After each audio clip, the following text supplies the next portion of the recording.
besar. Yang besar, tak engkau besar. Engkau ada di dalam kami, bekerja di dalam kami, melakukan sesuatu yang besar di dalam kami, dan firman-Mu meneguhkan itu. Terima kasih Bapa, kami percaya Engkau bersama-sama dengan kami membangkitkan satu generasi yang perkasa di dalam Tuhan. Karena itu Tuhan, mari berkati memberikan firman malam hari ini. Hamba-Mu yang siap menyampaikan kebenaran firman-Mu ada di dalam perlindungan kuasa-Mu sendiri. Setiap kami pun akan siap menerima firman kebenaran yang mengubahkan kami. Dalam nama Yesus, haleluya. Semua katakan amin. Amin.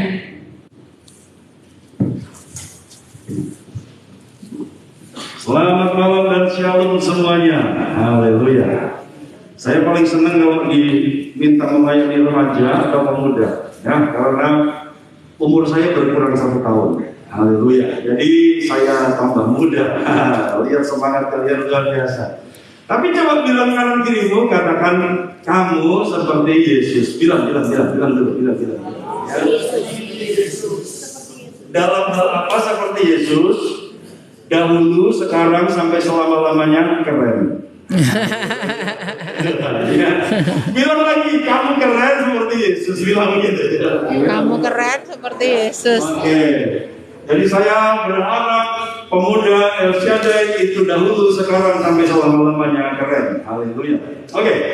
Sebelum kita belajar tema ini, maka saya ini datang kali ini bawa 3 orang. Ya.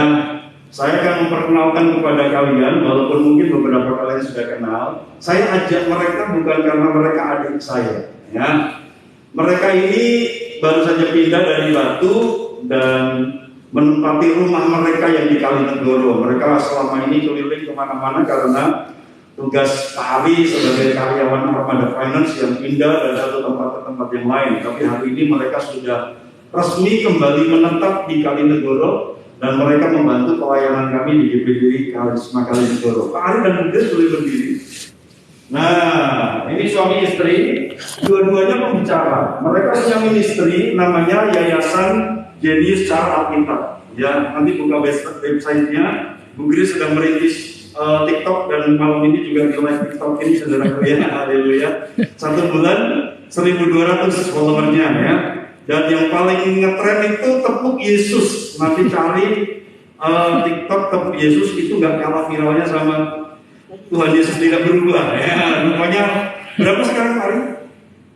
Viewernya tepuk Yesus? Melodi yang tahu. 6 juta. 6 juta ditonton. Baru sebulan ini. Iya. Baru sebulan udah 6 juta ditonton. Tepuk Yesus. Jadi mari kita warnai media sosial dengan hal-hal yang luar biasa. Jadi saya perkenalkan mereka pembicara-pembicara yang hebat yang akan membuat Kalinegoro tambah meledak. Dan kalau kalian butuh pembicara, Kalinegoro gak cuma bicara pendeni ya. Kalinegoro sekarang ada Pak Ari, ada Tante Grace, ada Vion juga. Sekali-kali undang Vion karena dia sesuatu yang luar biasa buat kami di Kalinegoro. Oke ya. Oke, kita akan belajar tentang tema pasangan atau pasungan. Kita akan belajar perlunya penguasaan diri dalam memilih pasangan hidup. Nah, kenapa sih kok judulnya kata kreatif seperti ini? Kita akan dapat jawabannya nanti di akhir materi ini, ya. Kita dapatnya mau pasangan atau pasungan. Coba tanya kanan kiri, kamu mau yang mana? Tanya saudara ya, tanya. Mau dapat pasangan atau dapat pasungan? Oke, kita baca ayat dulu ya. Next yang berikut yuk. Halaman berikutnya. Saya baca dengan cepat 2 Korintus 6 ayat 14. Janganlah kamu merupakan pasangan yang tidak seimbang dengan orang-orang yang tak percaya. Sebab persamaan apakah terdapat antara kebenaran dan kedurhakaan? Atau bagaimana terang dapat bersatu dengan gelap? Persamaan apakah yang terdapat antara Kristus dan Belial? Apakah bagian bersama-sama orang percaya dengan orang tak percaya? Apakah hubungan bait Allah dengan berhala? Karena kita adalah bait dari Allah yang hidup. Jadi jangan disama-samain. Alkitab bilang ini dua hal ini bertentangan dan berbeda. Gak ada persamaannya. Nanti ayat selanjutnya dia bilang begini. Janganlah menjamah apa yang najis. Jadi artinya Tuhan serius dalam soal pasangan. Ya, Tuhan serius. Ketidakseimbangan dalam berpasangan hidup itu sesuatu yang serius, karena ayat berikutnya, jangan menjamah apa yang najis. Oke, lanjut. Nah, dalam versi New King James Version, pasangan yang tidak seimbang itu dipakai kata do not be unequally yoked together with unbelievers. Jadi pasangan yang tidak percaya itu dipakai kata yang tidak seimbang. Ya. Nah, lihat gambarnya. Kalau pernikahan atau pasangan itu tidak seimbang, itu seperti yang tidak seimbang, yang akhirnya ya tentu miring, nggak bisa kerja maksimal, tujuan Tuhan nggak tercapai, gitu ya. Dan ngomong-ngomong, menurut kalian pasangan yang seimbang itu yang seperti apa sih? Menurut saya satu-satunya pasangan yang seimbang di Magelang ini adalah Gembala Ganjuran, Pak Pendeta Tony Imbang, ya. Itu pasti pernikahan yang seimbang. Ya. Tapi awas kalau bilang ya, kalau sampai Pak Tony tiba-tiba komplain dan marah kepada saya, berarti ada yang bocorin. Berarti pemuda LCD yang ngomong. Nanti kalau saya ketemu beliau, kamu ngomong begitu lah. Kalau gitu berarti saya curiga pasti ada yang bocorin. Itu pasangan yang paling seimbang di Magelang, ya, karena benar-benar namanya aja paling iman. Ya. Jadi kalau pasangan nggak seimbang, ya jomplang gitu kan, miring, itu yang terjadi. Nah, lanjut. Nah, ini contoh pasangan yang tidak seimbang. Nah, gitu ya. Ini pasangan yang tidak seimbang. Untung orang juga gitu ya. Untung orang yang boncengin kecil, yang diboncengin gede. Itu pasangan yang tidak seimbang. Oke, tapi ini ilustrasi saja ya, ilustrasi saja. Nah, lihat perbandingan antara orang percaya dan orang tidak percaya. Orang percaya itu kebenaran terang Kristus bait Allah. Orang yang tak percaya itu digambarkan seperti kedurhakaan, gelap, belial, berhala. Nah, belial itu artinya tidak berharga atau jahat. Dan belial itu adalah julukan setan. Nah, perhatikan, ketika pasangan hidup tidak seimbang, dan kita ngerti apa yang dimaksud tidak seimbang, yaitu berpasangan dengan orang yang tidak percaya. Kalau buat saya, keseimbangan itu bukan berarti sekedar seiman, tapi sebenarnya harus lebih dari seiman, yaitu satu visi dan sama-sama dewasa rohani. Dengar baik-baik pemuda El Shaddai, bahwa pasangan yang seimbang bukan sekedar seiman. Kalau seiman tapi imannya nggak bertumbuh. Ada banyak orang Kristen tapi nggak jadi berkat. Jadi kalau buat saya memahami keseimbangan, itu adalah orang yang sama-sama dewasa rohani. Kalau Om Denny kasih gambaran tuh gemuk sama kurus pasangan begini, berarti Om Denny juga nggak seimbang. Om Denny gelap, tante terang. Nah, begitu kan? Bukan soal kulit, ini bukan soal kulit. Ya, coba maju ke depan sedikit. Ya. Seimbang nggak begini? Ini gelap dan terang. Haleluya. Ya. Yang jelas tante ini mengucap syukur karena saya berkulit gelap, karena orang kulit gelap itu tidak gampang kotor. Spiku. Iya. Orang kulit gelap itu untungnya nggak gampang kotor, ya, puji Tuhan. Jadi luarnya nggak seimbang, tapi dalamnya harus seimbang, gitu. Kalau bicara beda suku nggak seimbang, gitu. Tapi dalamnya harus seimbang. Oke, lanjut. Kita nggak bisa lama-lama. Nah, sekarang kita langsung kepada analisa. Kenapa seseorang itu bisa memilih pasangan yang tidak seimbang? Kenapa ada orang-orang yang pada akhirnya memutuskan menikah dengan orang yang tidak seimbang? Beda iman. Yang pertama, faktor keturunan. Maksudnya begini, kalau orang tua mengalami mixed marriage, kalau orang tua pernikahannya beda iman, akan sangat memungkinkan anaknya juga menikah beda iman. Di tempat kami saja di Kalinegoro ada pasangan Kristen Katolik. Ya, kita sudah wanti-wanti, kita sudah kasih tahu, kita sudah kasih pengajaran. Pada akhirnya mereka menikah juga dengan Katolik. Saya nggak bisa ngomong apa-apa kalau sudah begitu. Kenapa? Karena orang tuanya juga begitu. Ya, faktor keturunan. Yang kedua, desakan orang tua, tuntutan orang tua, yaitu desakan agar anaknya cepat menikah. Ada di sini yang sudah ngalamin diminta cepat-cepat nikah? Ada yang ngalamin? Kami ngalami. Sebab Vigo itu sudah berumur 30 tahun ini, tapi masih tenang saja. Vigo itu masih 30 tahun. Dan kabar baiknya dia belum punya pacar. Mari lihat-lihat masih apa tahu yang cocok. Vigo udah kerja S1 musik, lagi menempuh pendidikan S2 teologi. Dia sudah punya gaji, ya, dan dia jadi andalan di tempat kerjaannya. Iya, ini di Betunggul. Jadi, haleluya. Lalu adiknya gimana? Adiknya pion, 28 tahun. Masih tenang-tenang juga rupanya ya. Tapi kelihatannya adiknya mau lebih dulu nih, haleluya, ya, daripada kakaknya. Nah, kami berkata kepada mereka, saya ngomong sama pion gini, nah, apa seumuran kamu sudah ada kamu? Gitu, ngerti maksudnya ya?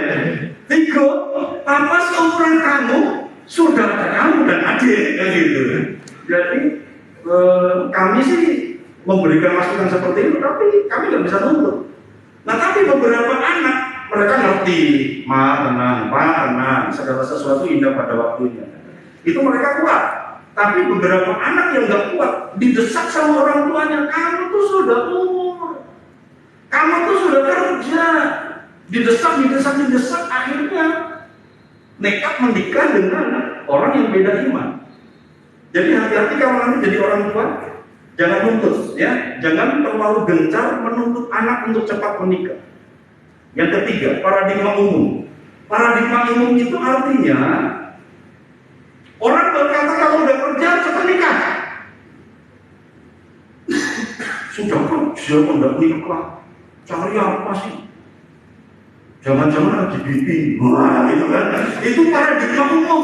Udah nikah itu berapa? Gajinya sudah bagus, udah nikah. Paradigma umum. Kadang-kadang itu membuat tekanan sehingga orang pada akhirnya nekat menikah ketika belum ketemu yang dari Tuhan, dia langsung menikah. Kenapa? Karena ngaruh dengan paradigma umum, tekanan sosial.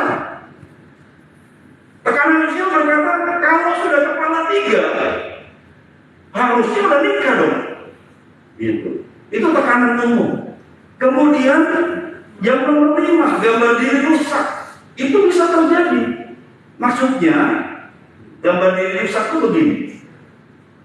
Saudara seiman menghakimi.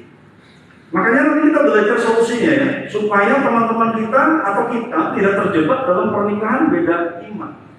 Ketika kita menghakimi seseorang dan kemudian ternyata ada di luar sana seorang pria ganteng kaya, seorang wanita yang cerdas terpandang, menghargai hidup kita, menghargai hidup si anak Tuhan ini.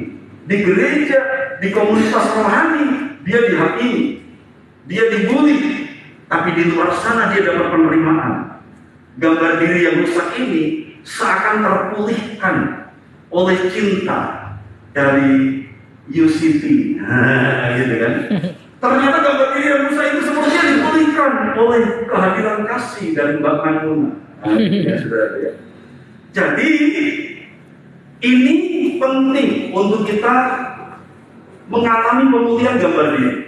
Yang keenam, pemberontakan. Pemberontakan itu artinya marah dengan situasi atau aturan orang tua yang terlalu ideal. Jadi banyak faktornya nih, kalau teman kita sampai nikah beda iman, maka diselidiki dan mungkin lebih dari 9, gitu ya. Pemberontakan, dia marah dengan situasi, marah dengan aturan waktu yang terlalu ideal, mengajukan si Markus, mami gak suka, mengajukan si Matius, papi gak suka, mengajukan si Lukas, saudaraku, adiknya, aku gak suka kan, mengajukan si Yohanes, nggak suka semua dah. Matius, Markus, Lukas, Yohanes nggak diterima semua proposalnya. Kok ada Abdullah, gitu kan? Abdullah akhirnya karena dia marah dengan ketatnya seleksi dari orang tua, bisa terjadi pernikahan beda ini. Yang 7, nomor 7, kurang bimbingan.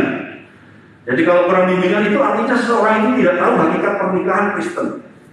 Yang ke-8, ini yang banyak terjadi, terbatasnya pilihan.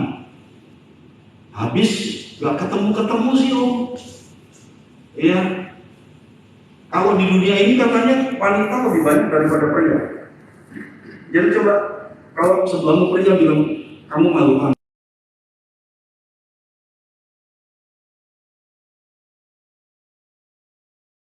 Ternyata pacaran sama beda iman. Lah, kasihan sih hawa-hawa ini. Kasihan.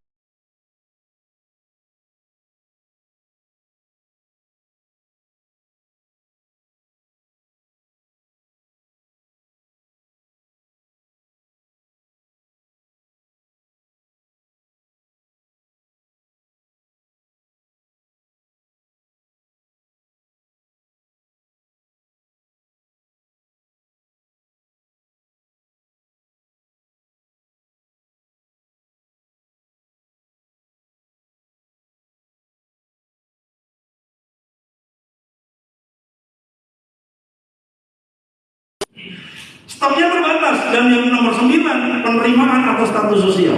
Demi harta, demi jabatan.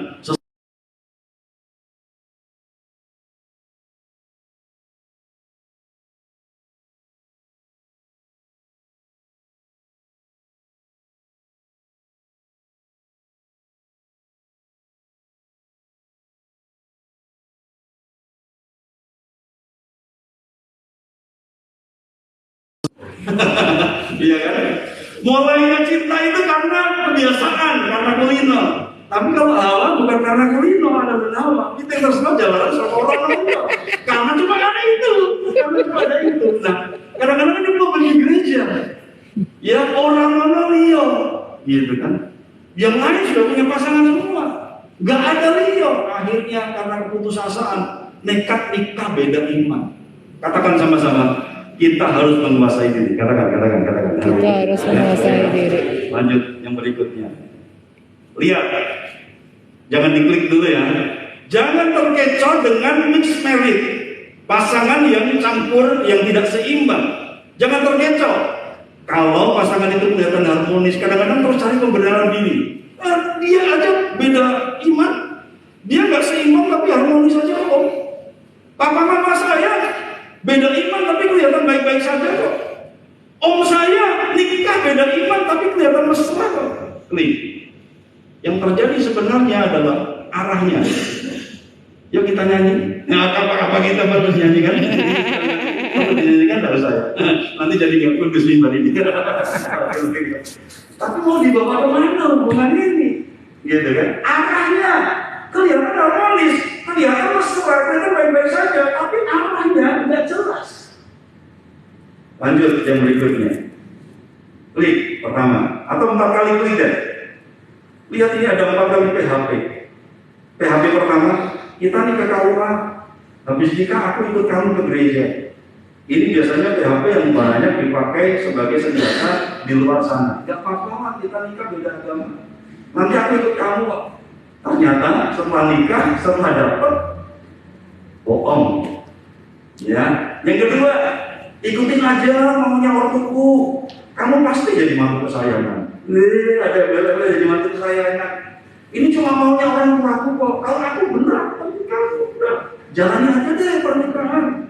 Beda iman gak apa-apa, gitu kan? Yang ketiga, gak apa-apa kita jadi keluarga Pancasila.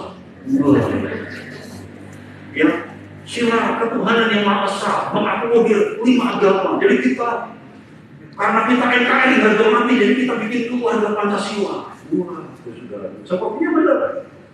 Tapi yang terjadi berikutnya setelah nikah, terjadilah keluarga Pancasila. Iya kan, ribut, maksudnya ribut terus kan.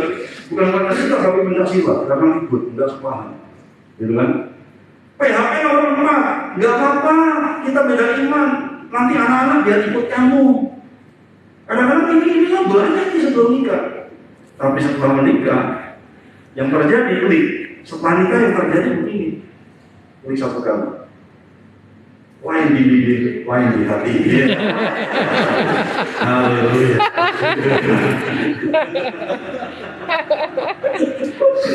Coba bilang sama sebelah, jangan lain di bibir, lain di hati. Oke. Ini kalau beda kita jadi begini, gitu. Oh janjinya malu-malu, janjinya manis, tapi akhirnya lain di bibir, lain di hati. Ya. Kau janjikan sesuatu dari kulit rusa, gitu kan? Iya, tapi janji tinggal janji. Ya bulan madu hanya mimpi. Itu kata lagu yang zaman dulu saya ngomong. Next yang berikut, jalan keluar. Yang pertama, sadari bahwa pernikahan itu sesuatu yang ilahi atau rohani. Yuk katakan sama-sama. Pernikahan adalah sesuatu yang ilahi. 1, 2, 3. Pernikahan adalah sesuatu yang ilahi. Jadi jangan dipikir pernikahan itu jasmani ya. Benar, melibatkan dua tubuh yang berbeda. Melibatkan pribadi dua jasmani yang berbeda. Tapi tujuannya ilahi. Begitu ya. Itu sesuatu yang rohani. Kenapa? Karena Tuhan yang inisiatif kok. Tuhan yang inisiatif memberikan pasangan untuk Adam. Dan Tuhan hadir jadi saksi. Sebentar nanti kita akan lihat ayatnya. Satu-satunya yang dikatakan Tuhan hadir jadi saksi adalah pernikahan. Makanya kasih tahu sama teman-teman kita kalau nanti ada mereka yang mau cerai. Orang mau cerai itu nggak konsekuen kadang-kadang. Kalau orang mau cerai, seharusnya mereka mengundang orang-orang yang diundang ke pernikahan mereka dulu. Mereka umumkan bahwa kami akan bubar. Karena ketika pemberkatan, ketika pernikahan, teman-teman kita, saudara-saudara, undangan menyaksikan pernikahan kita. Tuhan menyaksikan pernikahan kita. Nah, cerai enak aja cerai. Jadi kalau orang mau cerai, undang teman-teman yang dulu diundang pesta, diundang ke pemberkatan, umumkan kami mau pisah. Dan banyak orang tidak berani konsekuen dan gentleman seperti itu. Ya, jadi sadari pernikahan itu sesuatu yang ilahi atau rohani. Yang kedua, sadari pernikahan itu seumur hidup. Katakan sama-sama, pernikahanku seumur hidupku. 1, 2, 3. Pernikahanku seumur hidupku. Jadi bukan 1 semester. Pernikahan itu seumur hidup. Bukan berlangsung dalam tempo yang sesingkat-singkatnya. Katakan sama-sama, pernikahan beda sama proklamasi. Bilang. Pernikahan beda sama. Ya, kalau proklamasi kita akan selesaikan dalam tempo yang sesingkat-singkatnya. Pernikahan enggak begitu. Pernikahan seumur hidup. Solusi yang ketiga, jangan terpengaruh tekanan dari luar. Pernikahan itu adalah lembaga pertama yang Tuhan ciptakan di bumi. Lembaga pertama yang Tuhan ciptakan. Ketika Tuhan mau buat manusia menguasai bumi, dia gak bikin kerajaan yang besar. Ketika Tuhan mau bilang sama manusia, kuasai bumi. Saya tadinya waktu dengan kata kuasai bumi, pikirannya pasukan perang. Tapi ketika Tuhan minta manusia menguasai bumi, Tuhan gak bikin pasukan perang. Tapi Tuhan bikin pernikahan, keluarga. Dahsyat ya. Pernikahan itu bertujuan menguasai bumi, melahirkan anak-anak ilahi yang berprestasi dan kemudian mewarnai dunia. Wih, dahsyat. Jadi jangan terpengaruh tekanan dari luar. Orang ngomong udah kepala 3 mau kepala 4. Kalau memang belum waktunya, kuasai diri. Yang setuju katakan amin. Amin. Kalau belum ketemu, jangan dipaksain. Orang mau ngomong apa, kamu kan gak kerja. Kenapa sih lo gak banget? Jangan terpengaruh itu. Next yang berikutnya. Ini ayat yang berikutnya. Maleakhi pasal yang kedua. Haleluya. Tuhan telah menjadi saksi antara engkau dan istri masa mudamu yang kepadanya engkau telah tidak setia. Padahal dialah teman sekutumu dan istri seperjanjianmu. Bukankah Allah yang kesal menjadikan mereka daging dan roh? Dan apakah yang dikehendaki kesatuan itu? Pernikahan itu. Pernikahan itu bukan cuma urusan daging loh, tapi juga rohnya bersatu. Apa yang dikehendaki pernikahan kesatuan itu? Keturunan ilahi. Nah kalau kita beda seiman, kalau kita beda iman, betul kelihatan harmonis. Tapi apakah itu anak ilahi? No, kita beda visi, beda pengajaran, beda jurusan. Ya, jadi jagalah dirimu dan jangan orang tidak setia terhadap istri dari masa mudanya. Dengar baik-baik ya, istri masa muda beda dengan istri muda. Yuk ucapkan sama-sama. Istri masa muda beda dengan istri muda. Beda dengan istri muda. Tuhan memerintahkan seseorang itu setia kepada istri masa muda. Istri yang dinikahi waktu muda itu istri masa muda, bukan istri muda. Malah itu berkata Tuhan perintahkan supaya kita setia kepada istri muda. Ngawur, saudara. Itu harus baptis selam ditahan 5 menit. Baptis selam ditahan dulu di dalam air 5 menit gitu, supaya dia bertobat. Ya. Oke, beda. Tuhan itu jadi saksi, lihat. Yang berikutnya, next. Jalan keluar yang keempat. Jangan menikah dengan pemberontakan. Ini yang saya mau pesan. Kalau di kali kedua, kalau saya menikahi orang, harus salah satu syarat yang harus dipahami adalah orang tua wajib setuju. Saya nggak akan memberkati kalau orang tua nggak setuju. Ya, jadi harus ada persetujuan orang tua. Nggak boleh karena pemberontakan diam-diam karena marah kita diberkati, saya nggak akan berkati. Harus ada persetujuan orang tua. Saya paling benci sama orang yang kawin lari. Saya berharap nggak ada di antara kita yang akan mengawali seperti itu. Kenapa? Saya nggak suka kawin lari, berkatinya susah. Karena dia lari-lari, saya mau berkatinya bagaimana? Gitu kan? Jadi saya paling nggak suka kawin lari. Iya. Jadi berkatinya susah, nikah itu diem. Bukan kawin lari berkatinya susah, kejar-kejar. Oke, ini hanya guyon aja, tapi serius, jangan menikah karena pemberontakan. Ya. Nomor 5, sadari tujuan pernikahan. Nomor 6, jangan terkecoh penampilan luar, harta, peningkatan status sosial. Yang ketujuh, alami pemulihan gambar diri, bahwa engkau berharga. Gak apa-apa orang berkata, kok gak nikah-nikah sih? Emang gak ada yang mau? Berarti kita berharga. Haleluya. Gitu. Jadi orang lain boleh bilang yang negatif buat kita, tapi kita harus jadi pemulihan gambar diri. Jadi jangan minder kalau belum ketemu. Ya. Datang kondangan dengan sukacita. Karena kalau orang gambar dirinya rusak, ketika dia belum menikah, dia menghindari datang kondangan. Kenapa? Sebel saya kalau datang kondangan. Selalu ditanya, kapan nyusul? Kapan nyusul? Saya udah pernah cerita kan, solusinya gampang. Kalau ada yang selalu tanya, kapan nyusul? Balas aja di layatan. Ajak di layatan, berdiri di sebelah lubang, ya kan? Tanya sama dia, kapan nyusul? Supaya lama gitu ya. Nah, gitu ya. Oke, kalau orang lain kapan nyusul? Sedang dalam perjalanan dikirim Tuhan. Nah, gitu. Pasanganku sedang dibentuk Tuhan. Aku sedang tidur dan Tuhan sedang membentuk tulang rusukku menjadi sebuah pasangan yang indah dan luar biasa. Gitu. Jadi jangan trauma. Ada orang begini. Ada orang yang trauma melihat pernikahan orang tua. Ada orang begini. Om, orang tuaku aja seiman hancur pernikahannya. Jadi ada orang menikah dengan beda iman karena lihat orang tuanya seiman ribut terus. Jadi aku lebih baik nikah sama orang di luar iman. Jadi rupanya analisanya banyak ya sebabnya, ya rumit nih. Dan itu jadi PR kita.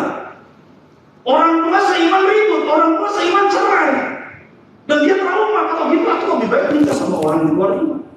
Makanya pengajaran yang seperti ini penting supaya kita pahami dan itu menjadi pemahaman buat kita. Lanjut yang berikutnya. Sekarang hal praktis, beberapa nasihat praktis. Stop bullying. Stop memakai istilah jealous, jomblo ngenes. Ini melukai bapak ibu. Ini melukai anak-anak muda. Calon bapak ibu, iya, anak sawah dong. Mau bicara kepada sawah, iya, calon bapak ibu. Jadi stop pakai istilah jomblo ngenes. Ini melukai. Dan ini membuat orang bisa lari dari kenyataan dan kemudian menikah dengan beda iman. Si Musa datang, apa Musa? muka standar. Si muka standar datang, lantas dia nggak laku-laku, muka standar, galak. Dasar, kamu memang dasar galak, nggak laku-laku. Kamu tuh apa sih? Mutu, muka tua. Nah, yang begini ya, stop bullying. Berhenti membuli teman kita yang belum dapat pasangan. Lanjut yang berikutnya, beberapa hal praktis. Ini penting. Jomblo bukan sesuatu yang hina. Yang setuju katakan amin. Amin. Ya, klik satu kali. Yang menikah tidak lebih mulia dari yang menikah. Ingat ya. Bukan berarti kalau seseorang sudah ketemu pasangan lalu sudah menikah, yang menikah tidak lebih mulia dari yang tidak menikah. Dari yang belum menikah. Ya. Yang tidak menikah tidak lebih mulia daripada yang menikah. Sama kalau dibolak-balik begitu. Jadi artinya jomblo itu bukan sesuatu yang hina. Jangan terintimidasi kalau kalian belum ketemu pasangan yang sungguh-sungguh sesuai dengan kehendak Tuhan. Gak masalah, kalaupun ternyata gak menikah, gak masalah. Yang masalah kan orang tua, yang masalah kan paradigma umum, yang masalah kan teman-teman kita, pandangan umum masyarakat. Tuhan gak masalah kita nikah apa enggak. Gitu. Lanjut yang berikutnya.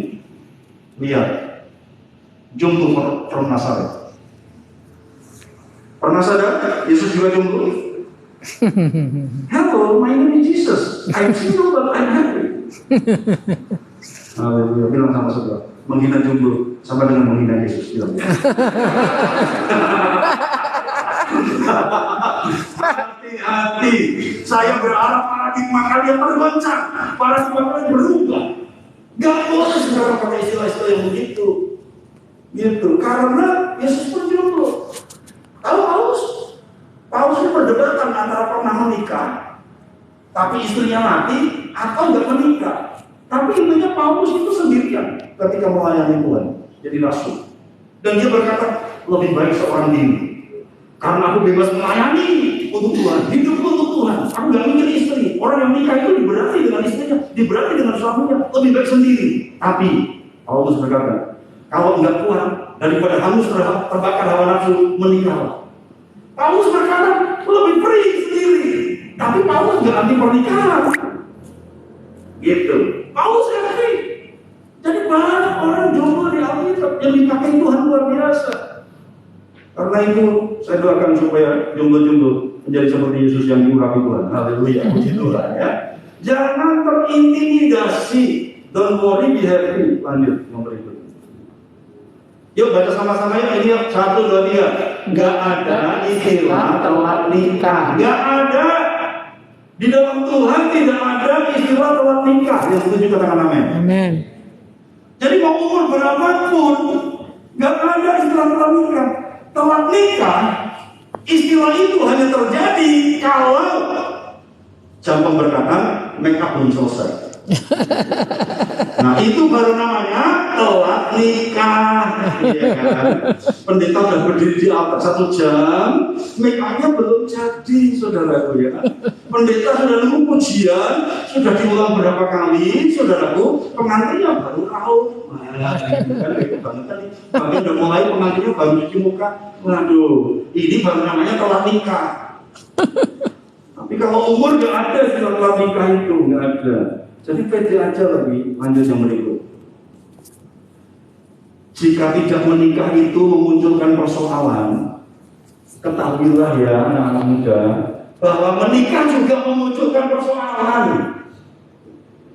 Jadi menikah itu bukan meniadakan persoalan. Coba tanya tante, setelah menikah lebih banyak persoalan tante. Iya kan, iya kan, iya kan, saya suka kejujuran. Iya. Setelah dia menikah denganku, lebih banyak persoalannya. Harus ngurusin si jadi yang sudah hitam, wah gitu kan, sosok rewel, sosok anyam gitu kan. Persoalannya tambah banyak. Jadi kalau tidak menikah itu sebuah persoalan bagimu, ketahuilah bahwa ketika kamu menikah, persoalan yang baru akan muncul, yang lebih berat. Jadi sebenarnya buat Tuhan nggak masalah kalau kita nikah apa enggak ya. Lanjut yang berikutnya. Nasihat yang berikutnya adalah jangan terlalu idealistis. Ya, jangan juga terus kita berpada dengan apa yang ada, ya nggak bisa juga saudara ya. Tapi jangan idealistis, ukurannya itu jangan. Kalau kamu nikah, kamu pengen pasangan yang seperti apa? Oh, saya tuh punya kriteria cowok yang saya nikahi itu harus berwibawa. Bawa mobil.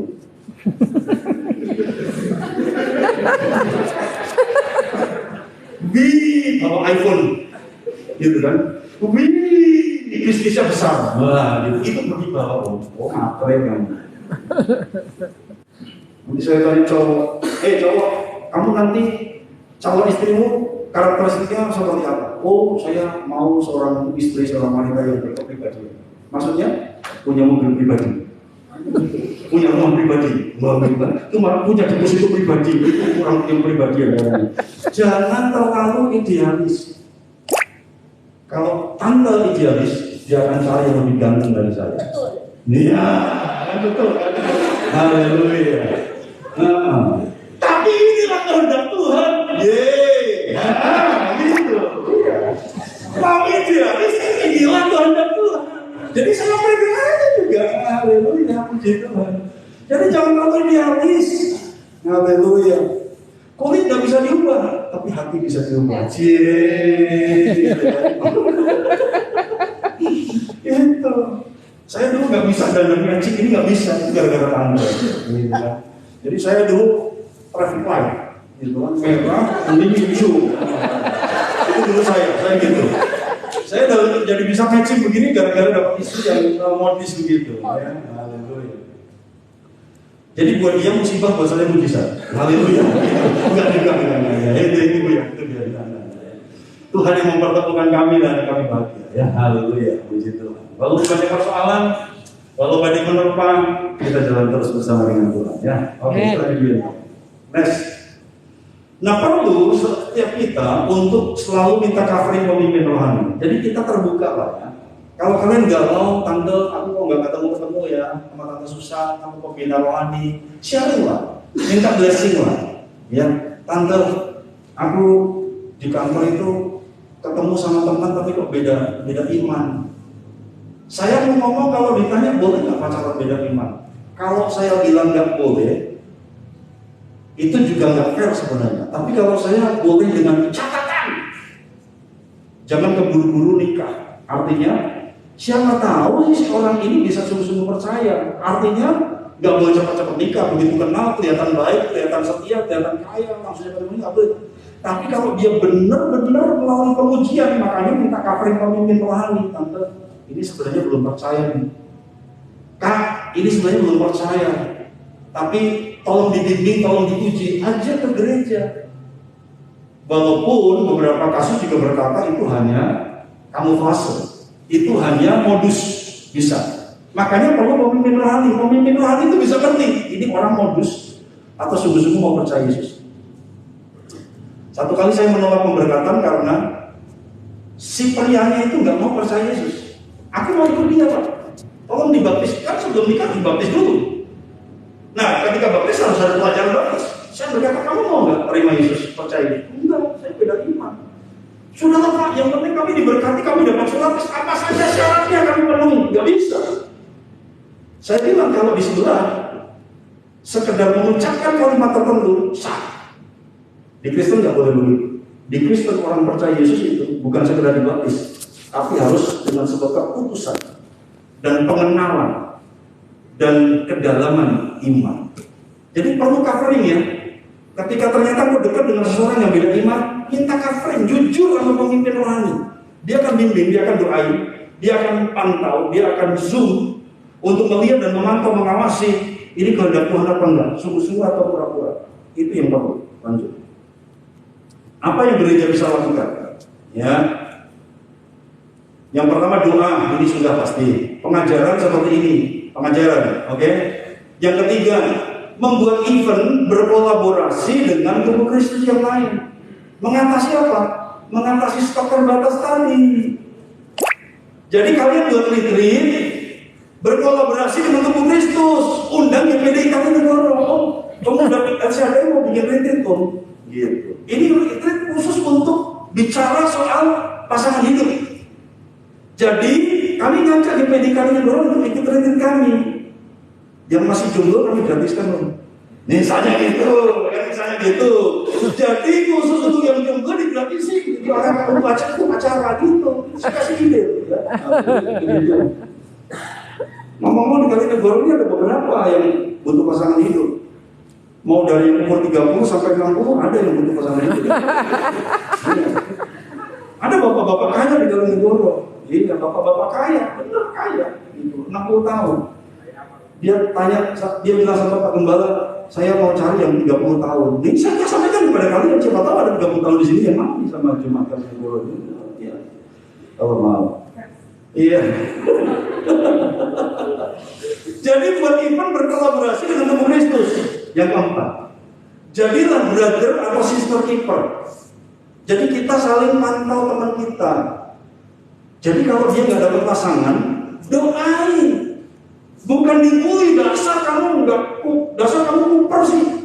Dasar sih kamu nggak gaul, dasar kamu nggak teks sih. Jangan gituin. Doain. Persoalannya apa? Tak kenalin lo sama temanku.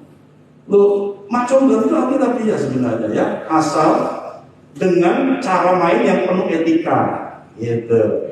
Eliezer itu dari comblangnya Ishak sama Ribka.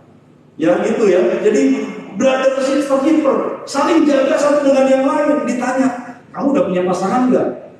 Kan saya nggak tahu kalau di remaja kalau diberikan kan ada komsel ya. Di kalian ada komsel nggak? Di komsel itu terbukalah. Gitu. Saya sudah umur sekian, saya dekat dengan seseorang, tolong doain ya. Jadi harus ada terbukaan dan kita saling menjaga. Kalau ternyata kita lihat teman kita mulai pacaran sama beda iman dan orangnya kok agak buruk, gak pernah mau diajak ke gereja, kayaknya mau dimain-mainin aja. Kita sampaikan, hati-hati loh, aku kok lihatnya kamu gak baik dong. Gitu. Jadi brother sister keeper. Yang kelima, kalian yang pintar teknologi, buat aplikasi atau website. Ada website namanya bukan Biro Jodoh. Ada beberapa jemaat kami ketemu di website itu. Dan website itu saya lihat punya cara main yang bagus sekali. Pertama kenalan itu nggak boleh langsung bagi nomor telepon. Jadi pembinanya awasi. Pertama kontak itu nggak boleh langsung bagi nomor telepon, harus melalui si mediator, harus si pengelola website. Hubungan dulu, ngobrol, jadi dipantau obrolannya gitu. Setelah kelihatannya serius, agak cocok, akhirnya baru kasih nomor telepon, boleh kontak pribadi. Jadi ada satu website untuk menentukan pasangan hidup yang jodoh Kristen, ada website namanya jodoh Kristen. Itu bagus. Karena ada peraturannya, nggak sekedar jodoh-jodohin orang, tapi ada peraturannya. Nah kalau pemuda Elsiadai yang bisa program ini dan kemudian mengelola aplikasi, kasih nama aja website pasangan seimbang. Keren loh.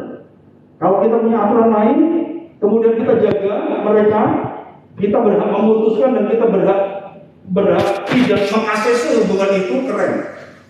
Ini yang gereja bisa lakukan. Ya, lanjut. Apa yang bisa kita lakukan?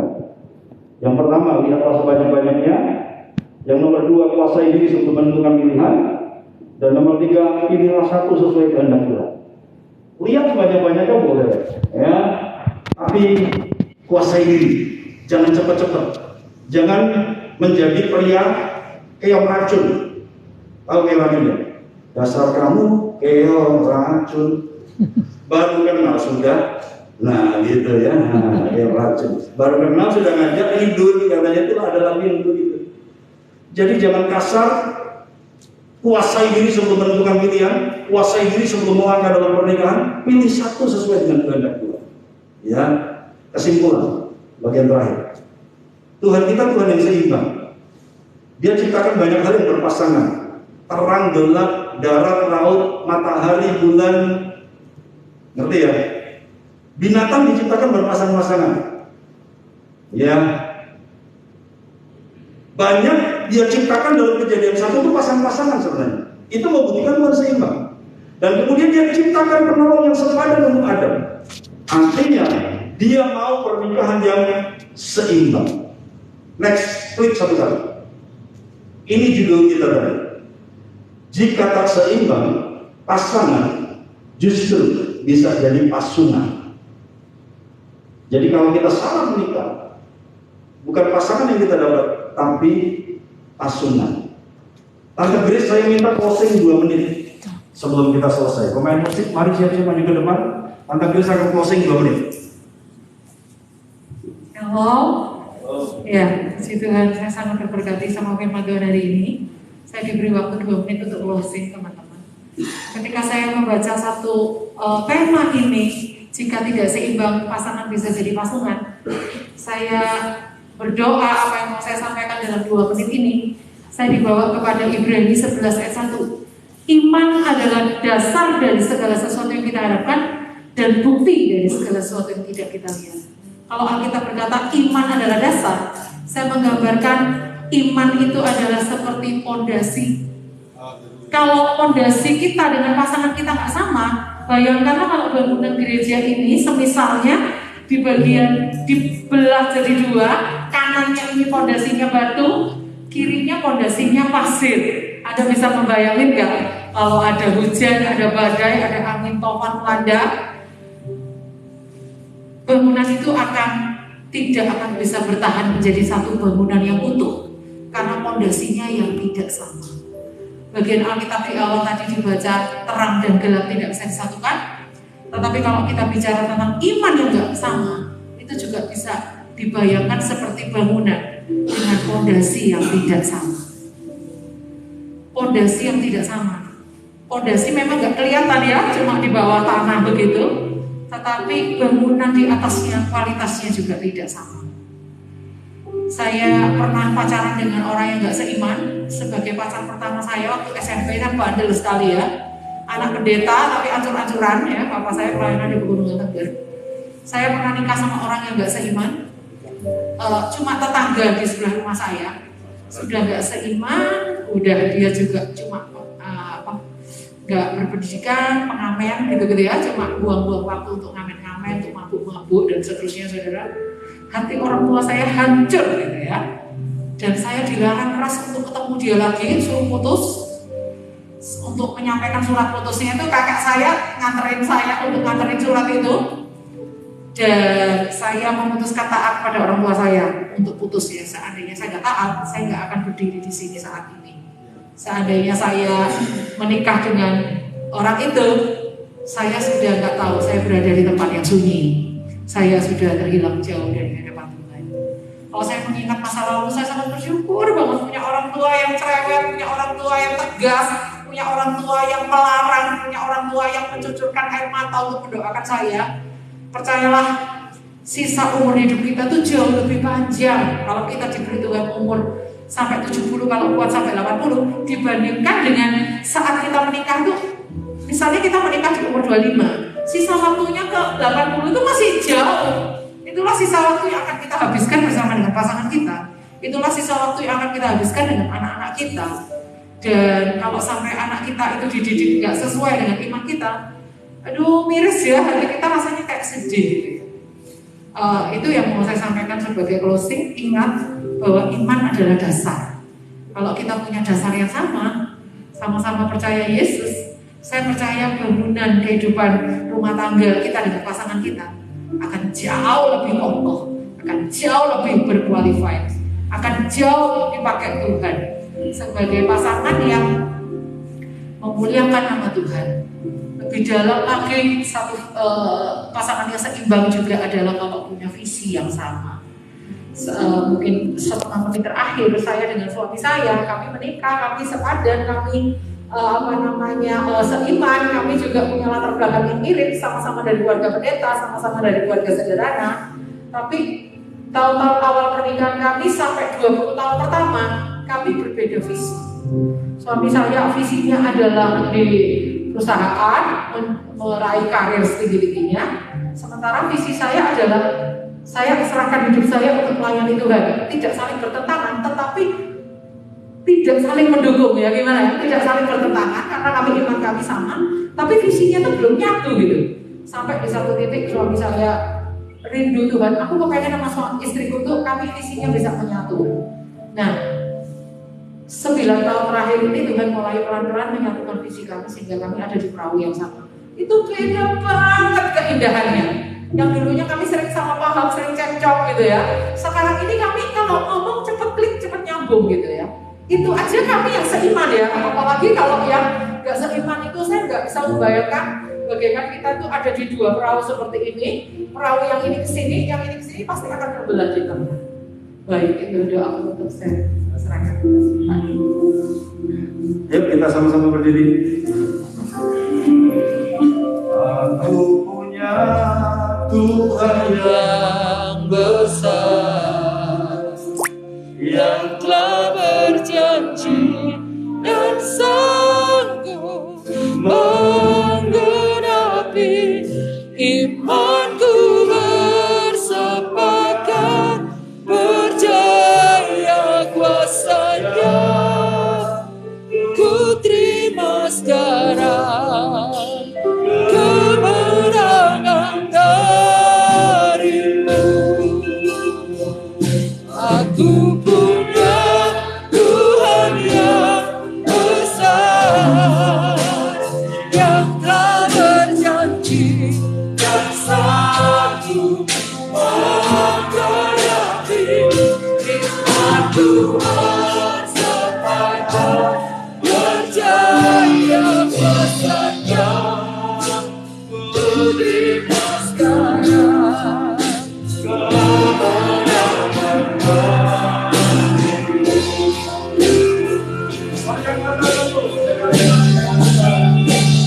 aku punya Tuhan yang besar, yang telah berjanji dan sanggup menggenapi imanku bersepakat percaya kuasanya.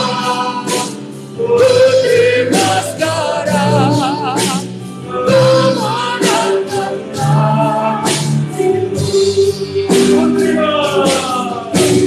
Ku terima sekarang kemenangan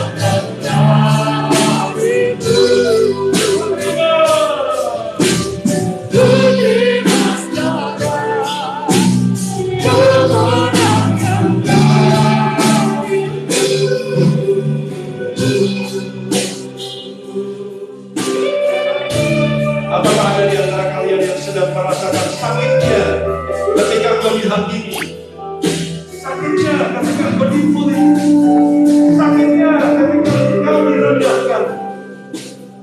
Sehubungan dengan kesendirian itu, serahkan kepada Tuhan, sebab Tuhan yang sudah menyiapkan pasangan yang terbaik untuk hidupmu. Mari yang katakan sekali lagi di hadapan Tuhan, Tuhan, aku serahkan masa depan pernikahan kami. Aku serahkan masa depan kami ke dalam tangan-Mu. Engkau yang besar, Engkau yang berjanji, Engkau yang menggenapi, Engkau yang menyediakan, Engkau yang memulihkan dan menguatkan. Engkau Tuhan yang bekerja dengan sempurna. Mari ucapkan sekali lagi. Aku punya Tuhan yang besar, yang telah berjanji dan sanggup menggenapi imanku bersepakat percaya kuasanya. Ku terima sekarang kemenangan.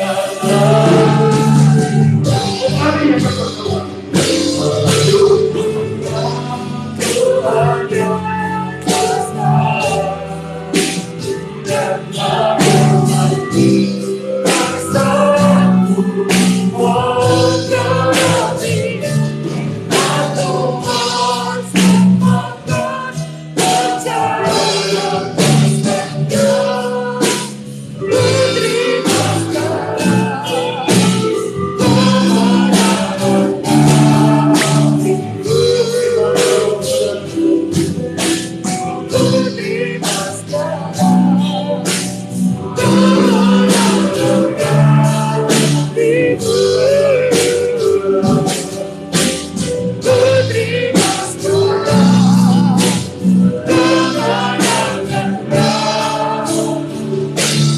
Terus